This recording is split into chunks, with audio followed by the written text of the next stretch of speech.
And I'd like to welcome everyone to the latest VIA Live product training. Today, we're very proud to host MTTS to talk about their suite of neonatal products. Before we get to that, I'd like to talk just really quickly about VIA Global Health and what we do for those of you on the line who are new to VIA Global Health. So what we are is a medical equipment sourcing platform that helps you source, quote, purchase, and ship products from around the world and make it faster, easier, and more affordable for you to do that. And the way we do that is through our online platform. You can search for products. You can use any of our product categories from across the line. You can feature or search some of our featured products, which are typically those innovations in the industry that are either new to your market or new to the market in general. And then you can look through our training library, but you can also search for products here. So in much the same way you would want to find a product or anything on Google, you can type it in here and it'll pop up with a recommendation, or you can just click search there. If you want to learn a little bit more about VIA Global Health, you can search our About page and just see a little bit more about what we do, what we're about, what we believe in. You can also look at information like our latest news, our team, look at our Market Insights program or rewards program as well, or some of our training videos. So that's just a bit more about us. It can all be found on the website. We like to be as transparent and straightforward as possible because that's what we think that the sourcing process should be. So now let's talk again really quickly about the products we're very proud to be hosting today. So it's a suite of neonatal products from MTTS. So that's going to be your Dolphin CPAP, your Firefly phototherapy device, your Colibri phototherapy device, your Wallaby warmer, and your infant bed, all available on the VIA Global Health site. So a couple of things you'll notice here on the product page is all of the product information you're going to need. You're going to see pictures of the products. You're going to see regulatory approvals, short descriptions, any key information, any graphics, longer description about what the products does, key features, any webinars, which we'll put today's webinar back up here today as well, so you can see that again. You can look at product documents, so any brochures, manuals, review any warranty information, and then specifications. So for us, what we're trying to do is give you all the information you need all in one place. So at that point, you just request a quote and you're ready to go. I think the only difference here is I would say for a verified distributor, what you would see is you'd log in and you'd be able to see all your pricing and generate your invoices and everything there. So very straightforward process. And that's what we're trying to do is streamline the whole process. So with that, I'd like to hand it over to Greg Dyer with MTTS, who's the product expert on all of these products, and he can take you through a demonstration and then take your questions after that. So Greg, I'll hand it to you. Thanks, Brian. Good morning and good afternoon, everybody. I'm here in Hanoi from Greg Dyer from MTTS, and today I'm gonna show you our devices to get you a better idea how they work, how different they are, and why we think they are the ones that you're gonna like the most. Let's start with Dolphin CPAP. Dolphin CPAP is our flagship product, redesigned third generation already of our CPAPs we're making. And the device is, as you can see, very compact, all in one, and takes very little space and have all the functionality that is required to provide breathing support for babies that need it. We have two control panels on the device. One is related to the CPAP itself, providing therapy, and the second one is related to the monitoring of the provided care. So it's called a pulse oximeter, and we measure here the vital signs of the patients. Not all as a vital sign monitor, but only the saturation of the blood and the heart rate. So let me turn it on for you. This is the panel that you see, and you control the functions of the CPAP. We have immediately, you can see this flashing number. It's the temperature, actual temperature measured at the end of the patient circuit, at the end over here, close to the patient, which is connected by this nasal cannula that we provide as well. And we have a choice of functions that are required to provide the therapy. One choice is the oxygen level, which we adjust here. The second is flow rate, which I adjust here. Both those functions are adjusted electronically, and they are very precise and very hassle-free as opposed to some other units that you had to make some calculations in your head. We also are able to choose the temperature of the gas. However, this is preset to 37 degrees. It takes a while to warm up. That's why we have the alarm. And but there is a choice for doctors that to change it.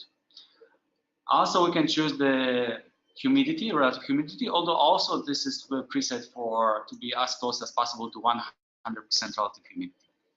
The final choice is regulated with that little column here for the pressure that we provide to the patient. So let me present it very quickly. We have that prevent us from making the column go up and down, and it's locked at we have alarm, the temperature alarm, so I'm gonna mute it right now, not to disturb us. And you can see the scale at the column that's showing us how much pressure we provide to the patient. So the device is very easy to use. I already show you 5 controls that can be chosen, and all 5 controls are the ones that the clinicians need for providing appropriate care. There are some devices that making compromise on that to make it cheaper. They don't allow you to humidify the air. They don't allow you to do a few things that are important for the proper care, but I don't want to talk about it. So the second part of the therapy is monitoring of that therapy, and I connect myself to the sensor. It's for adults. This is adult sensor, just for presentation, but we provide the device with the neonatal sensors. So we can see on the panel, the panel is designed to be visible from far away because this is more important. My saturation is on about 96%, and my heartbeat is about 70. I will mute that alarm as well. And obviously the alarm range is set for small babies, not for myself. So this is the way it is designed. All of this can be adjusted as required. So this is the CPAP. Important function, important information is that it has onboard air compressor, which doesn't require air connection. I'm going to show you on the back. The only connections we really need is oxygen. So we need to provide source of oxygen. It works on 110 to 120 volt AC, standard connection. We also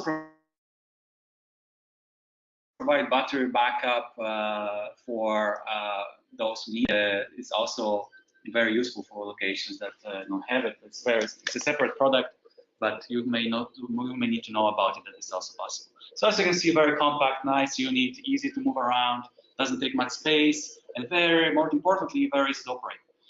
Very important function is that this patient circuit is from high-grade silicone. All these components can be reused. They have to be disinfected after each patient, but they can be reused. They can be autoclaved or chemically disinfected, and they don't need to be disposed. The only disposable part is this nasal cannula. That is not expensive, but it's not possible to be disinfected. So the only consumable element here is that nasal cannula that you can see here. Very important function and very important for low resource settings as well.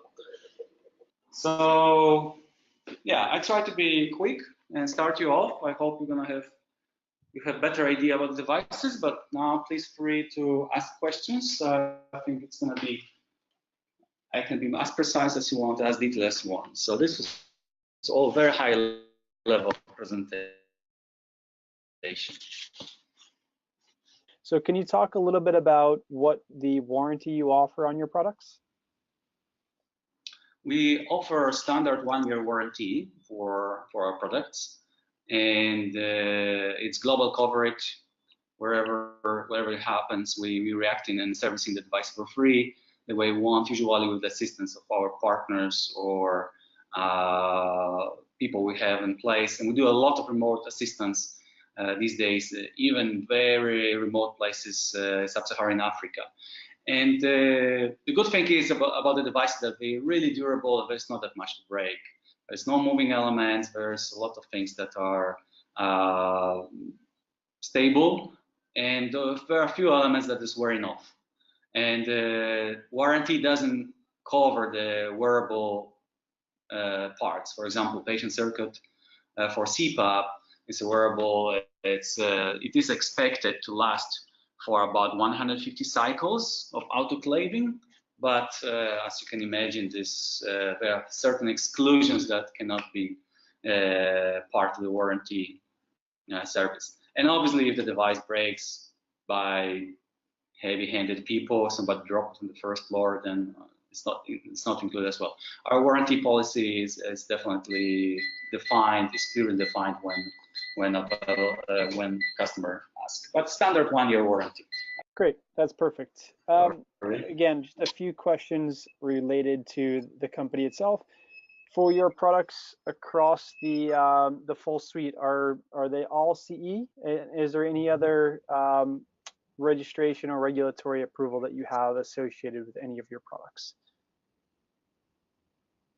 Yes, we have all the devices have CE mark, and all the devices have also something what's called certificate of free sales. That's issued by local authorities in Vietnam.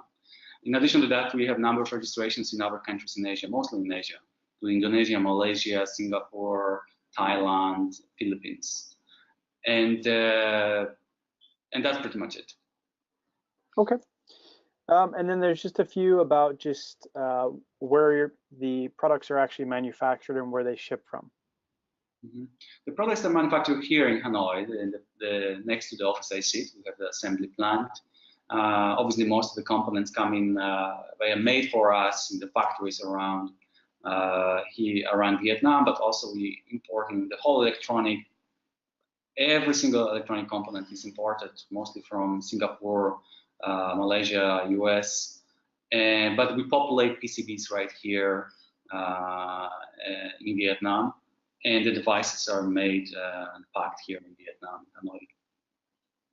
Okay, perfect. And then there's a lot of questions about each product specifically for spare parts, consumables, accessories. So for those on the line, anybody that's asking about pricing or orders, things like that, please follow up with us directly and we can talk to you on that. But I guess the question that people have is, for all of your products, you also stock and supply any spare parts and consumables, that it would all be basically buying from the same manufacturer, same supplier. It wouldn't have to be sourced separately. Of course, yeah, everything is supplied by us, including consumables, those few consumables that we do have. For Dolphin CPAP, it's that nasal cannula, that is the consumable. They're reusable parts, but also can be sourced. They last 150 cycles. We're talking about 2 years, probably, depending on the hospital. And one part, oxygen sensor, the same kind that mechanical ventilators have. So this part have also limited lifetime, but it's very easy access. Just screw that in and out, and okay, perfect. So I'll jump, since we're already talking about Dolphin here, I'll go into the Dolphin specific questions there. I guess the first one, you had mentioned a little bit about this, but people are just more curious about two things. One is humidification, and the other one is heated circuits. Can you just talk a little bit more on the features that are built in for that?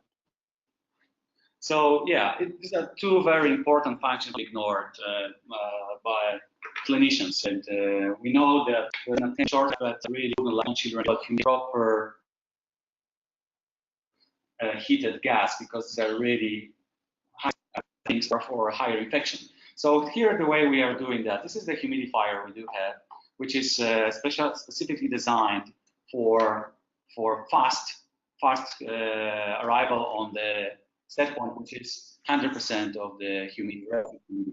It has two chambers that are separated from each other, and with the gap that allows the insulation. We have cold water, cool water on the top, and very much smaller container, much smaller reservoir with the hot water, which is heated by this plate over here, with relatively low power, which is also a beauty of this device. It means it can be run on the battery for much longer time than our devices. And here we heat only 50 milliliters of water with 12-volt power heater plate here, and it doesn't have to be as hot as other humidifiers that use 220 volt, probably 250 or 300 watts. We use only 60 watts here, so it's really efficient way of humidifying the gas.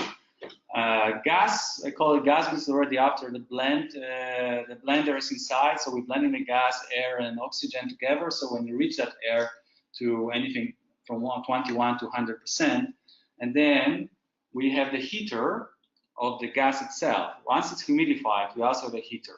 So the heater is inside that red wire that goes all the way to the cannula. And it's also an efficient way of heating, warming up the gas to 37 degrees. That's the 37 degrees Celsius. That's our preset. And we use this about 40-watt heater element. So also we don't use that much power. Altogether, the device is very energy efficient. And this wire, this connector, especially the connector here, which is quite unique. It's from silicon, high-grade silicon, but the plastic here is especially used that can be autoclaved. So it's waterproof and high-grade plastic that can be autoclaved and reused many times, up to 150 cycles of autoclave. So the complete solution includes humidifier, heatifier inside, and it's reusable. Perfect. So just a couple other questions have come in about specifications, and I don't want you to have to go through every flow rate and everything else there. So I'll just relate everyone to, again, our product page on the VS site. If you go to that specifications tab for the Dolphin, you can see everything you want, from the flow rates to power requirements, really anything you would ever need there. So all the information is there. So I really would recommend everyone go there, especially as you're matching any of your compliance documents for tenders. It can all be found there. So jump into a couple more. I guess one just based on a couple people asking, I guess, on the gas mixing. Is there a table or something in the user manual where it helps them to understand how to have the proper mix? Yeah, so the beauty of this device is that you don't need a table. You simply dial what you want. I turn it on again. You simply choose what you want. Say you want 30% of FiO2, which is concentration, and the machine does it for you. I'm not connected to the oxygen here, so I cannot present it, but it will be, this actual value would arrive to 30 if you connect it to oxygen. So the blender does the job on the table. It was the old time machines that you needed a table. Now we have electronic blender inside that does the calculations for you. Perfect. And I know you just mentioned there the oxygen supply, and there's a few questions that came in about that. Can you talk about that? Is it wall oxygen, a concentrator? What different sources can be used? Yeah, this is a question not really related to the device, but it's good to know in general. We have the standard DISS connector for oxygen, which has to be, it's a standard, it's a world standard for the oxygen connections. But what you're gonna connect here, it's really up to the hospital what's possible to connect. So the device, there's requirement on the pressure. You have to provide 60, no more than 60 psi, that's all. So it has to be oxygen from any source, but it has to be reduced to 60 psi. And that usually is done by the gauge that is connected to the cylinder. And because cylinder is going to have over 1,000 psi. So then we reduce that to 60 and connect it directly to the unit. From wall in the hospital, you're going to have, it's always going to be regulated because the central supply is going to be approximately 60 psi. And from oxygen concentrator, it's going to be much less than 60 psi. It's possible to connect oxygen concentrators. But Then it's down to the oxygen concentrator itself about its own parameters. And we know as a fact that the oxygen concentrators will never provide you 100% of oxygen. They're going to provide you maximum 95 and usually about 90. And they degrade very quickly. So as a result, Dolphin CPAP going to receive not 100% oxygen, it's going to receive less. So the mix is going to be a little bit off. And you may see the alarm informing you about that. So we have customers complaining that oh yeah, we get the problem. We choose the FiO2 that is say 100%, but we never get to 100. We got only to 90. I said my first advice: check your oxygen source, and they usually use the oxygen concentrators. Perfect. Let me just check on a few others here. I guess one, since you just mentioned some of the alerts and alarms, can you just talk about some of the key features that are related to alerts, alarms, whether it's for oxygen, power supply, flow rates, whatever kind of key features are related to that? There's quite a few questions on that. Right. All the dots you just saw, all the green, all the red dots here were alarms of some sort. Alarms are defined, very clearly defined by the standard, CE, in our case it's a CE standard, that telling what we need to communicate with the doctor and what is important. Typical alarms will involve the power failure alarm that it's right here. So if you have no power, we're gonna let you know about it. There is a battery backup in every unit that the machine is gonna continue for about 2 hours, but it's not gonna work. It's gonna work only without humidification and heating the patient circle, because that takes a lot of power. So you can go on with the therapy with pumping the oxygen or mix, but you cannot humidify or heat the gas. We have source alarms. So we have two sources, air and oxygen. If one of them fail, we inform you about it. We have the mix alarm. If there's something wrong with the blending, we also inform you about it. If there's a humidifier failure, we inform you about it. Heater wire failure, the same story. We have overpressure alarm here, if the pressure goes excessively high. And two alarms, one is already off. You can see the alarm goes off. This is for the temperature. The set is standard, 37 degrees at the moment. We have only 31 and approaching to those what we want. This alarm is on. And we have the oxygen level alarm that also informs you that your oxygen level is not to what you've chosen. So I can present some that are easy to present, because not all of them are that simple. But if I choose something higher, the level, then it should go off. And you can mute all the alarms as well for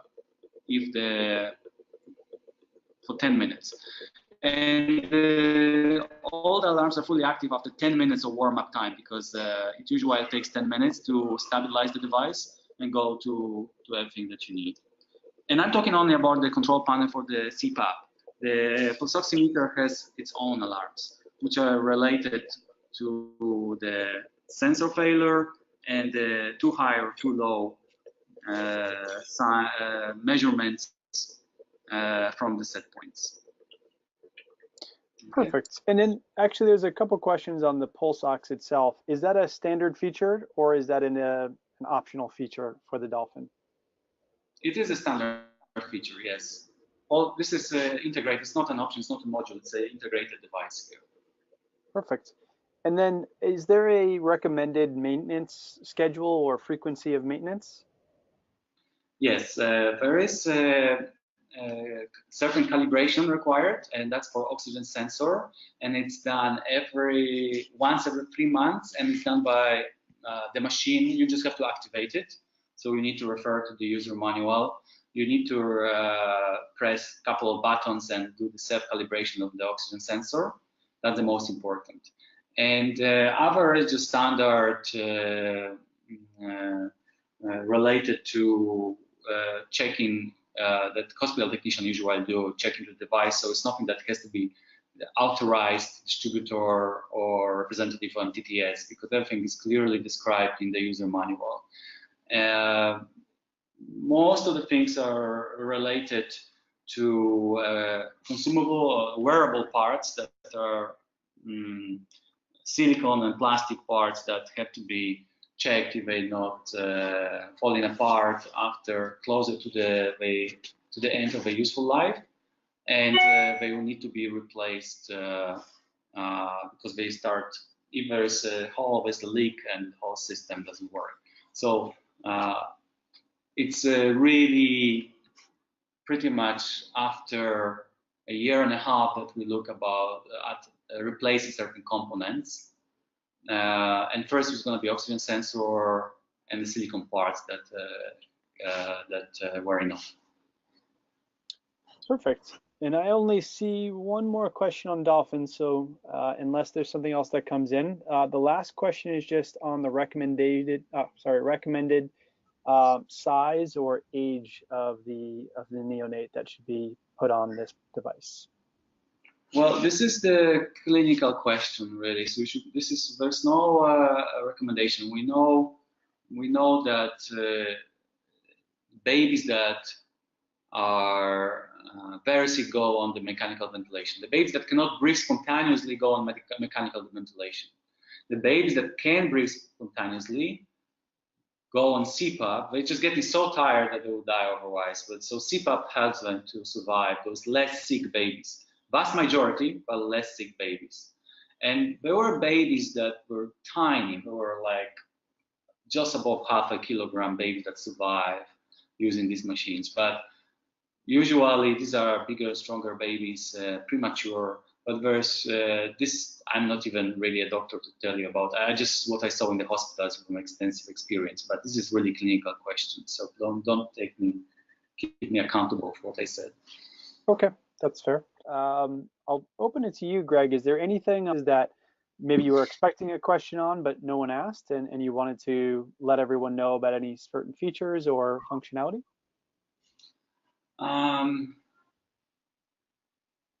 Well, I think it's important to understand that the devices are designed for a certain context. They are,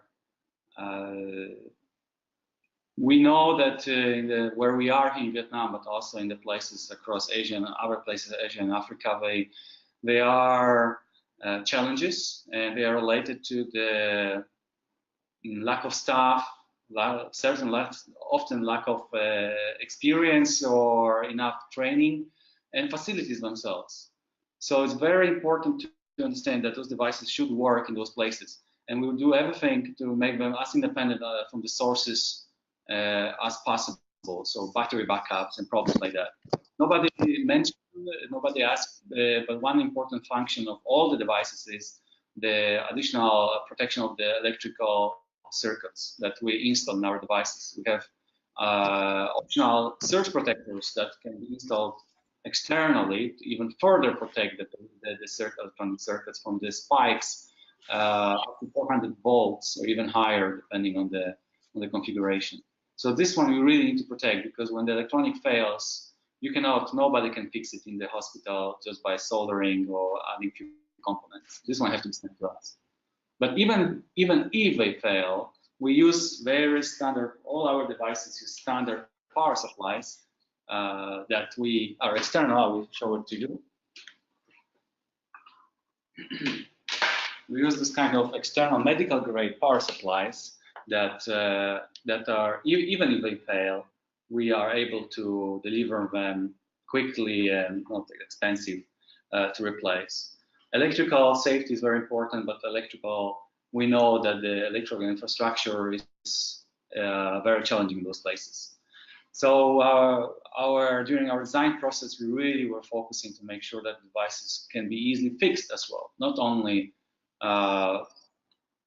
this is excluded from the warranty, obviously, because it's not our fault, not internal device fault that it broke when there was a surge spike, but we still caring about it, and at very low cost, we are able to fix devices and continue keeping them in the operations. So that's very important. Other mechanical parts, they are durable. They are really long-lasting. I don't see many things to go wrong there. So I think a lot of parts. We have devices like Firefly for 5 years. They've been working, and there's not a single one broken. Every device that were broken so far was due to electrical problems, including Firefly therapies, and we're addressing that by sending this, basically. So that's very important. I think we should be aware of that, and you should be aware that we are always servicing the devices, and we listening to customer feedback as well. So if you have any ideas, any issues that you want to share with us, we are very happy to hear that. Perfect. Thank you very much, Greg. I appreciate that, and really taking the time today to speak with us and answer everyone's questions. It's very much appreciated. I know there was a lot of people that asked questions again, just on prices, spare parts, orders, things like that. Again, what we would like you to do is just go to the product page here. You can request a quote. It's just a simple form to fill out your basic customer information so we can make a contact to you directly and provide a quote. People that, again, questions about product documents, brochures, manuals, all there, specifications as well. So we really want you to feel empowered to find this information without waiting for us. But again, you can contact us there. You can contact us on WhatsApp or email us at sales@vehicle-health.com. All available there, and we're very happy to answer your questions offline if it relates to pricing and bits like that. But Greg, with that, I'd really like to just say thank you again, and thank you for your time and for your thorough demonstrations. And for everyone else on the line, thank you for your questions. It definitely was appreciated. I know people are taking time all hours of the day. So thank you, everyone. And we look forward to you on the next training series. Thank you very much. Thank you. Bye.